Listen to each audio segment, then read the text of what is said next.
আগামী 16ই আগস্ট থেকে দেশজুড়ে শুরু হয়ে যাচ্ছে জনগণনা। ইতিমধ্যে 1 আগস্ট থেকে জনগণনা শুরু হয়ে গেছে এবং 1 আগস্টে শুরু হয়েছে সেলফ এনুমারেশন। সেক্ষেত্রে আপনাদের মধ্যে যারা যারা সেলফ এনুমারেশন করেছেন, আপনাদের বাড়িতেও 16 আগস্ট থেকে লোক আসা শুরু হয়ে যাবে। এবং যারা যারা সেলফ এনুমারেশন করেননি, অর্থাৎ যারা যারা ধরুন এই সমস্ত অনলাইনের ঝামেলাতে পড়তে চান না, তাদের বাড়িতে আগামী 16ই আগস্ট থেকে বাড়িতে লোক আসা শুরু হয়ে যাবে। কিন্তু এই জনগণনার সময় এই 5টি ভুল যদি আপনি করে ফেলেন, তাহলে সেক্ষেত্রে কিন্তু আগামী বহু বছর আপনি সেই ভুলের কারেকশন আর করতে পারবেন না। সেই ভুলের কারেকশন আপনাকে করতে গেলে আরও আপনাকে 10 বছর ওয়েট করতে হবে, কারণ প্রতি 10 বছর অন্তর অন্তর জনগণনা হয়। তো সেই 10 বছর পরে আবার আপনাকে চেঞ্জ করতে হবে। ঠিক আছে, তাহলে প্রথম যে ভুলটি আপনি একদম করা উচিত নয়, সেটা হচ্ছে বাড়ির নম্বর।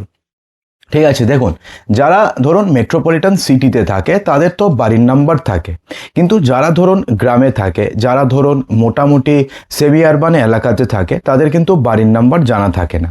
ঠিক আছে, তাহলে সেক্ষেত্রে আপনি বাড়ির নম্বর কিভাবে পাবেন? নর্মালি বাড়ির নম্বর যে আপনাকে ভোটের সময়তে যে আপনার ভোটার লিস্ট বেরিয়েছিল, সেখানে নর্মালি বাড়ির নাম্বার মেনশন করা থাকে। তো সেক্ষেত্রে যদি আপনি বাড়ির নম্বর খুঁজে পান, তাহলে তো ভালো ভালো কথা, আপনি বাড়ির নম্বর দিয়ে দেবেন। কিন্তু সেখানে যদি আপনি বাড়ির নম্বর খুঁজে না পান, তাহলে কি করবেন? 2026 সালে যখন আপনি বিধানসভা নির্বাচনে যখন আপনি ভোট দিয়েছেন, তখন আপনাকে তো একটা ভোটার স্লিপ ইস্যু করেছিল।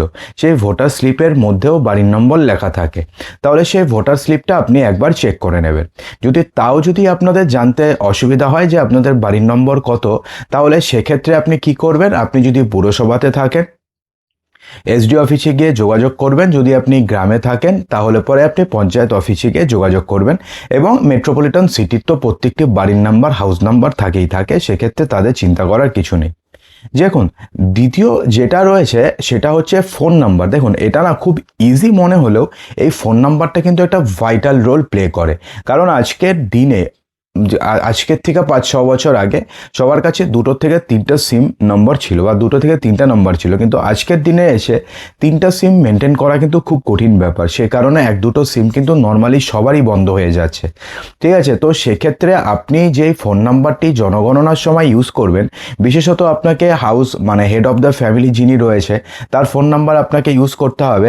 তাহলে হেড অফ দ্য ফ্যামিলিতে আপনি যার ফোন নাম্বারটি ইউজ করবেন, তো সেক্ষেত্রে সেই নম্বর যেন আগামী কয়েক বছর, 7 থেকে 8 বছর বা পরের জনগণনা অবধি, 10 বছর, মেনলি 10 বছর পর পর জনগণনা হয়, তো 10 বছর পর্যন্ত যেন সেই নম্বরটি অ্যাক্টিভ থাকে, সেটাকে কিন্তু আপনাকে অবশ্যই খেয়াল রাখতে হবে। তো সে কারণে এমন কোনো নাম্বার ভুলে দিয়ে দেবেন না যে নম্বরটি ধরুন আজকে থেকে 1 বছর পরে বা 6 মাস পরেও বন্ধ হয়ে যেতে পারে। কারণ সেই নম্বরে অনেক সময় ওটিপি আসতে পারে, অনেক সময় ধরুন কোনো সরকার কোনো স্কিম আনলো, তো সেক্ষেত্রে সেই নাম্বারের মাধ্যমে আপনাদের রেজিস্ট্রেশন হয়ে যেতে পারে। তো সেক্ষেত্রে সেই নম্বরটি অবশ্যই আপনারা এমন নম্বর দেবেন যেটা আপনাদের চালু থাকে। তৃতীয় যেটা রয়েছে সেটা হচ্ছে ইমেল আইডি। দেখুন, ইমেল আইডিটা আজকালকার দিনে সবারই স্মার্টফোন রয়েছে। তো স্মার্টফোন থাকলে গুগল অ্যাকাউন্টে তো আপনাদের একটা ইমেল আইডি রয়েছে, নাহলে তো আপনার প্লে স্টোরই আপডেট হবে না, প্লে স্টোরই আপনি খুলতে পারবেন না। প্লে স্টোর না খুললে পরে তো আপনি ফোনে কোনো অ্যাপই ইউজ করতে পারবেন না। তো সেক্ষেত্রে ইমেল আইডিটা কিন্তু আপনাকে অবশ্যই দিতে হবে। দেখুন, ফর্মে যখন আপনি ইমেল আইডি দেবেন, তখন কিন্তু আপনাকে নর্মালি যে কোনো একটা ইমেল আইডি দিলে হবে। আপনার যদি গার্জিয়ানেরও আপনি দিতে পারেন, অথবা আপনি আপনার নিজেরটাও দিতে পারেন। অনেক সময় কি হয় দেখবেন যে অনেক ইমেল আইডি অনেক সময় কি হয় ফোনেও আসে, আবার অনেক সময় ওই মানে কোনো ওটিপি যদি আসার হয় সেটা ফোনেও আসে, এবং অনেক ওটিপি যেটা আছে সেটা ইমেল আইডিতেও আসে। অনেক সময় কি হয়, ধরুন যে আপনার বাবার মোবাইলে, বয়স্ক মানুষ, অনেক সময় ওটিপি আসলে সেটা ধরুন তিনি ডিলিট করে দিলেন কোনো কারণে, বা সেটা ধরুন তিনি বুঝতে পারলেন না, বা ধরুন সেটা তিনি অন্য জায়গায় রয়েছেন, বা মোবাইলে কোনো সমস্যা হয়েছে। তো সেক্ষেত্রে যদি ইমেল আইডিতে, আপনার ইমেল আইডিতে যদি মেইল আসে, তাহলে সেক্ষেত্রে মেইলে যদি কোনো ওটিপি আসে, সেই ওটিপিটি আপনি সঙ্গে সঙ্গে শেয়ার করতে পারবেন। অর্থাৎ সেক্ষেত্রে আপনাদের অনেকটাই লাভ হবে। তো সে কারণে ইমেল আইডি অবশ্যই দেবেন। এবং যে ইমেল আইডি বাড়ির ধরুন অন্য কেউ রয়েছে, ধরুন গার্জিয়ান যার আপনি মোবাইল নম্বর দিয়েছেন, তার ইমেল আইডি নর্মালি দেবেন না, আপনি অন্য কারোর দেবেন যে ইমেল আইডি বা মেল সবসময় চেক করে থাকে। 4 নম্বরে যেটা রয়েছে সেটা হচ্ছে এক বাড়িতে কতগুলো ফ্যামিলি রয়েছে। দেখুন ফ্যামিলি বলতে কি বোঝায়? ফ্যামিলি বলতে বোঝায় হচ্ছে গিয়ে আপনারা এক বাড়িতে যতজন এক হাঁড়িতে রান্না করা খাবার খান, ঠিক আছে? ধরুন বাড়িতে ধরুন 10 জন ফ্যামিলি মেম্বার রয়েছে, 10 জনের মধ্যে ধরুন 3টে ফ্যামিলি রয়েছে। হতেই পারে 3টে ফ্যামিলি এক হাঁড়িতে ভাত খায়, যদিও আজকালকার দিনে নিউক্লিয়ার ফ্যামিলিতে এরকম খুঁজে পাওয়া খুবই মুশকিল গ্রাম ছাড়া। তো সেক্ষেত্রে গ্রামে যদি আপনাদের বাড়ি থাকে সেক্ষেত্রে আপনি যদি একসঙ্গে যদি ভাত খান সবাই মিলে, তাহলে সেক্ষেত্রে আপনি ফ্যামিলি সেক্ষেত্রে একটাই হবে এবং একটা ফর্মে আপনাদেরকে ফিল আপ করতে হবে। কিন্তু যদি আপনাদের দুটো ফ্যামিলি হয় কিংবা সেই 3 ভাই যদি আলাদা আলাদা থাকে সেটাও হতে পারে, যদিও সেটা হওয়ার পসিবিলিটি আজকের দিনে বেশি। তো সেক্ষেত্রে 3 জনের ক্ষেত্রে কিন্তু 3টে ফর্ম ফিল আপ হবে। ভুলেও আবার 3 জনের ক্ষেত্রে একটা ফর্ম ফিল আপ করে দেবেন না। দেখুন এটা করলে পরে না আপনাদের আরেকটা সমস্যা হবে। সেটা কিসে হবে? সেটা হবে হচ্ছে আপনাদের রেশন কার্ডে। কেননা রেশন কার্ডে যদি এক ফ্যামিলির মধ্যে যদি সবাই চলে আসে তাহলে সেক্ষেত্রে ইনকাম কিন্তু তখন একটা কাউন্ট হবে।